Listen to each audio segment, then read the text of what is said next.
Semoga yang subscribe diberikan rezeki melimpah seperti rezekinya Ratu Balqis. Dan yang like tambah komen dimudahkan jalannya menuju surga. Ratu Balqis merupakan Ratu Saba yang dikisahkan tunduk kepada Nabi Sulaiman. Dilansir dalam Ridwan Am-Qori dalam bukunya 99 kisah menakjubkan dalam Al-Quran, Ratu Balqis mendiami sebuah negeri yang subur dan masyarakatnya sejahtera, yang bernama Negeri Saba. Di balik kisah itu, ternyata ada sisi lain yang menarik untuk dibahas, yaitu benarkah kalau Ratu Balqis ini merupakan sosok manusia setengah jin, yang konon katanya kedua betis Ratu Balqis ditumbuhi bulu-bulu yang sangat lebat dan tidak biasa dimiliki wanita pada umumnya. Sebelum melanjutkan kisahnya, mohon untuk menonton video ini sampai selesai supaya tidak terjadi kekeliruan dan salah paham dalam memahami isi cerita, serta bantu channel ini semakin berkembang dengan cara subscribe dan like biar postingan ini semakin naik dan tersebar. Jadilah bagian dari jalan amal jariah dengan cara men-share postingan-postingan ini kepada orang-orang tersayang. Dahulu kala ada sebuah kerajaan yang tersohor di zaman Nabi Sulaiman alaihi salam, bernama Kerajaan Saba. Kerajaan ini tersohor karena dipimpin oleh raja wanita atau seorang ratu yang bernama Ratu Balqis. Kerajaan Saba terletak di sebuah negara bernama Saba. Kerajaan Saba dikelilingi oleh dua kebun yang sangat luas dari sisi kanan dan sisi kirinya. Wilayah ini juga memiliki sebuah bendungan raksasa atau Ma'rib yang menjadi sumber kehidupan rakyatnya. Tanah di negeri ini juga dianggap subur sekali, sangat-sangat subur sehingga menghasilkan kekayaan alam yang sangat melimpah. Kekayaan dari negeri Saba ini pernah dikisahkan dalam sebuah riwayat yang berbunyi, apabila ada seorang yang masuk ke dalam kebun negeri Saba dengan membawa keranjang di atas kepalanya, nantinya ketika dia keluar dari kebun itu, keranjangnya ini akan penuh dengan buah tanpa harus memetik buah tersebut. Bahkan saking suburnya negara ini sampai-sampai tidak ditemukan serangga pengganggu semacam nyamuk, lalat, kalajengking, ular dan sebagainya. Karena kemakmurannya, banyak sekali rakyat dari negara-negara lain yang berbondong-bondong datang ke negeri Saba. Awalnya banyak peneliti dari barat yang meragukan tentang kemakmuran negeri Saba ini, sampai akhirnya pada tahun 1843 seorang peneliti dari Prancis datang sendiri ke selatan Yaman untuk bisa membuktikan kebenaran cerita tentang kemakmuran negeri Saba. Dan ternyata peneliti tadi berahkan puing-puing bendungan Ma'rib yang berkaitan erat dengan keberadaan kerajaan Saba. Dan sejak saat itulah mereka pun bertambah yakin bahwa dahulu kala di sebelah selatannya Yaman pernah berdiri sebuah kerajaan yang sangat maju, sangat makmur, serta budayaannya sangat beradab. Ratu Balqis yang awalnya menyembah matahari, namun dengan hikmah Allah, Ratu Balqis mendapat hidayah dan memeluk Islam. Kisah lengkap mengenai keislaman Ratu Balqis silahkan ditonton di video sebelumnya.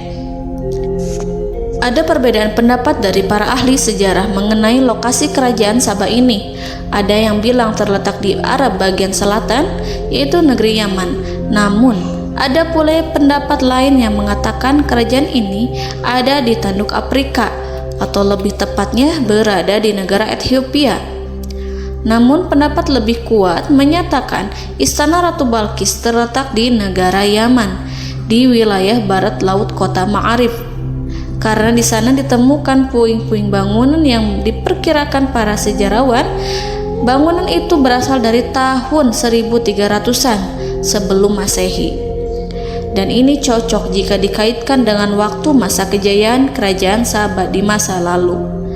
Nama Saba sendiri diambil dari nama raja pertama di kerajaan itu, yaitu Saba bin Yazid bin Ya'rib.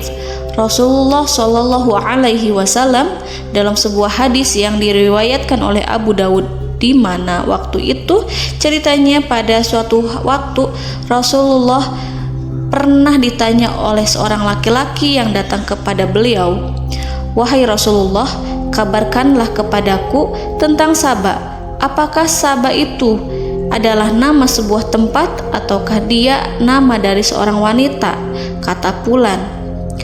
Mendengar pertanyaan itu, Rasulullah pun langsung menjawab, "Dia bukanlah nama suatu tempat dan bukan pula nama wanita, tetapi dia adalah seorang laki-laki yang memiliki 10 orang anak dari bangsa Arab." Sebagaimana dikisahkan dalam sebuah riwayat, Saba bin Yazid atau raja pertama negeri Saba itu memang memiliki 10 orang anak. 6 dari 10 anak tersebut tinggal dan berketurunan di wilayah Yaman, sedangkan 4 anak lainnya berketurunan di wilayah Syam. Dikisahkan oleh Imam Jainuddin Abdur Rauf Al-Munawi, sebelum Ratu Balkis dilahirkan, ayah dari Ratu Balkis yang bernama Raja Syahril ketika itu menjadi raja di kerajaan Saba. Raja Syahril memiliki satu hobi yang unik, yaitu dia sangat senang dengan aktivitas berburu. Tujuan sang raja berburu bukanlah untuk mencari makanan, namun hanya untuk kesenangan atau hiburan semata. Pada suatu hari ketika sang raja tengah berburu, ketika berada di tengah hutan, dia merasa kehausan. Dan kebetulan pada saat itu perbekalan yang mereka bawa sudah habis dan tidak ada sedikit pun air tersisa. Dari kejauhan, dia melihat sebuah tenda yang tidak jauh dari tempatnya berdiri. Kemudian dia mendatanginya hendak meminta air. Setelah sang raja mendekat ke tenda tersebut, dari dalam tenda keluar seorang kakek-kakek yang menyambut kehadiran sang raja Syahril. Melihat kedatangan seorang raja, kakek tua pun bertanya, "Ada perlu apakah sehingga engkau datang ke sini, wahai raja?" Raja pun berkata, "Apakah boleh saya meminta segelas air minum? Kebetulan perbekalan saya habis." Mendengar permintaan raja, si kakek pun tersenyum dan langsung memanggil anak perempuannya, yaitu Fariyah, untuk membawakan segelas air. Tak lama kemudian, keluarlah seorang wanita yang sangat cantik. Saking cantiknya, ada riwayat yang menyebutkan bahwa wajahnya bagaikan matahari yang bersinar, dan di tangannya memegang secangkir air yang cangkirnya terbuat dari batu yakut, dan menyuguhkannya kepada sang raja.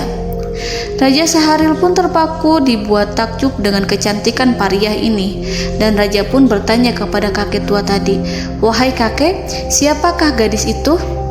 Si kakek menjawab, "Dia adalah putriku." Raja pun menjadi tertarik dan langsung mengutarakan niatnya untuk meminang Fariyah. Kakek tua pun tersenyum lalu menjawab, "Apakah engkau yakin ingin menikahi putriku? Aku khawatir kelak kau akan menyesal." "Menyesal kenapa, kek?" kata sang raja. "Ketahuilah, wahai raja, bahwasannya kami ini bukanlah manusia, melainkan kami adalah bangsa jin." Raja terkejut mendengar penjelasan sang kakek. Namun raja tidak peduli dan tetap ingin menikahi Fariyah, putri kakek tua tersebut. Namun sebelum Fariyah mengiyakan pinangan raja, Fariyah mengajukan satu syarat yang tidak boleh dilanggar selama menikah, yaitu raja dilarang bertanya mengenai aktivitas janggal yang Fariyah lakukan. Raja wajib menyimpan pertanyaan-pertanyaan tersebut dalam hatinya saja, dan apabila raja melanggar, maka jatuhlah talak kepada Fariyah dan mereka pun harus berpisah. Dan raja dengan gampangnya mengiyakan persyaratan tersebut. Awal pernikahan mereka baik-baik saja. Mereka hidup bahagia walaupun dari zat yang berbeda, yang satu jin dan yang satunya manusia. Dan kebahagiaan mereka bertambah ketika Fariyah hamil anak pertama, hingga Fariyah melahirkan seorang bayi laki-laki. Sang raja senang bukan kepalang mengetahui anak yang lahir berjenis kelamin laki-laki. Suatu hari anak ini bisa menjadi pewaris tahta ketika sang raja wafat. Namun disinilah awal mula terjadinya keanehan dan kejanggalan tersebut. Fariyah, tanpa sepengetahuan raja, bayi laki-laki tadi dibunuh oleh Fariyah yang tak lain ibu kandungnya sendiri, seolah-olah tidak ingin putranya hidup lebih lama.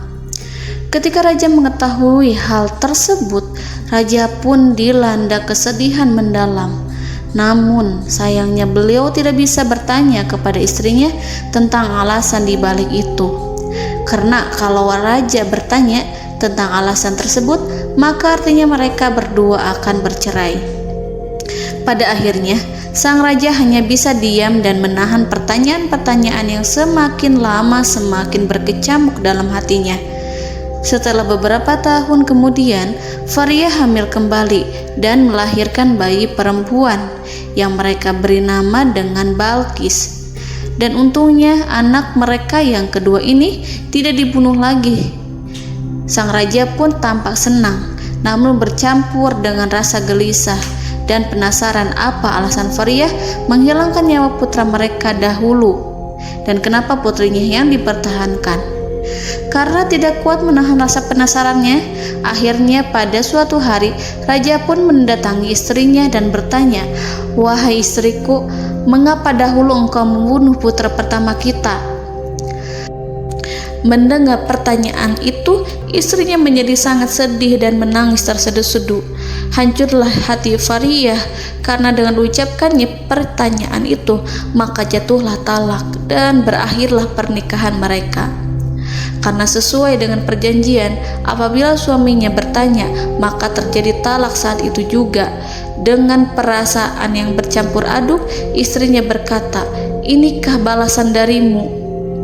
Dulu kubunuh anak laki-laki itu karena ingin menyelamatkanmu, wahai suamiku. Sesungguhnya ayahku telah mencuri berita dari langit, dan dia mendengar bahwa malaikat mengatakan, jika anak itu sudah besar, dia akan membunuhmu. Ayahku juga mencuri berita dari langit tentang anak perempuan ini. Dia mendengar bahwasannya malaikat banyak yang memujinya, dan para malaikat menggambarkan bahwasannya ketika sudah besar, bayi perempuanmu ini akan menjadi pemimpin yang hebat di kerajaanmu ini. Ini adalah perpisahan antara diriku dan dirimu." Dan setelah Fariyah menjawab pertanyaan tersebut, kemudian istri raja yang dari bangsa jin itu pergi meninggalkan suami dan anaknya. Sejak saat itu, Fariyah tak pernah terlihat lagi. Sahabat Risalah Kehidupan, di dalam kitab tafsir Imam Al-Qurtubi, di sana dikisahkan pula mengenai cerita asal-usul Ratu Balqis. Menurut versi kitab Imam Al-Qurtubi, dikisahkan bahwa ayah Balqis adalah seorang perdana menteri yang rajanya pada saat itu memiliki kebiasaan buruk, yaitu suka memaksa istri-istri rakyat dan pengikutnya untuk melayani nafsu sang raja. Menteri kerajaan atau ayahnya Balqis ini adalah seorang laki-laki yang sangat pecemburu. Makanya dia memutuskan untuk tidak menikah karena takut apabila dia punya seorang istri, maka sang raja akan memaksa istrinya untuk melayani nafsu bejat sang raja.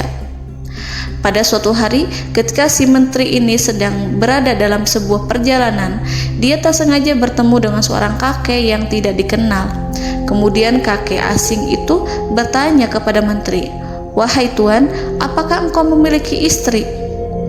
Kemudian menteri itu menjawab, "Aku mungkin selamanya tidak akan menikah, wahai kakek." Sang kakek pun kaget, lantas bertanya, "Kenapa demikian?" "Andai saja engkau tahu, wahai kakek, raja di negeri kami suka memaksa istri-istri dari rakyatnya untuk tidur dengan sang raja." Lalu kakek asing ini pun menjawab, "Jika engkau mau menikahi putriku, maka selamanya rajamu itu tidak akan bisa memaksanya," kata sang kakek. Dan sang menteri menjawab, "Mana mungkin, pasti raja tetap akan memaksanya." Kemudian sang kakek berkata, "Sesungguhnya kami adalah bangsa jin, di mana rajamu tidak akan mampu memaksa kami."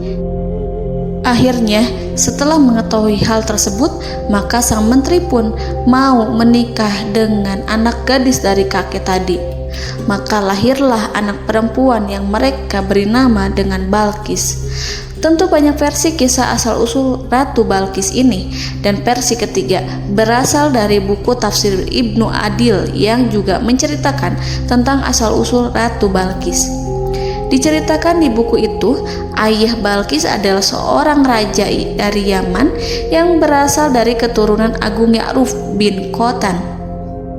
Pada suatu hari, dia berkata pada raja-raja lain yang ada di luar wilayah kekuasaannya. Raja Ya'ruf bin Khotan berkata, "Tidak ada satupun dari kalian yang sepadan denganku." Dan karena kesombongannya itu, Raja Ya'ruf tidak mau menikah dengan putri para raja-raja yang berada di luar kekuasaannya itu.